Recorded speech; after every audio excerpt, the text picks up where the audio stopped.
Wala na pong gusto mag-invest sa atin. Wala. Sa ngayon lang, tingnan ninyo yung gustong mag-invest sa elektrisidad. Umaalis na sila eh. Sa energy po. Energy pa lamang yun. Oho. Katakot-takot na utang na ang... Mabigat po. Ngayon, kailangan nating magkaroon ng... manormalize natin ang ating bansa.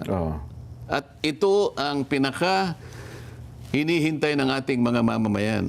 Magkaroon ng ending itong naganap na pinaka-malawak, pinaka-maanomalya na pagnanakaw sa salaping bayan dyan.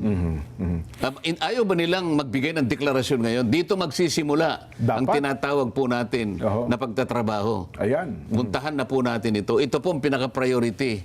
Hindi po yung waling-waling. Hindi po yung dalawang Amerikano na kailangan lang maging Pilipino para makapag-basketball dito sa atin.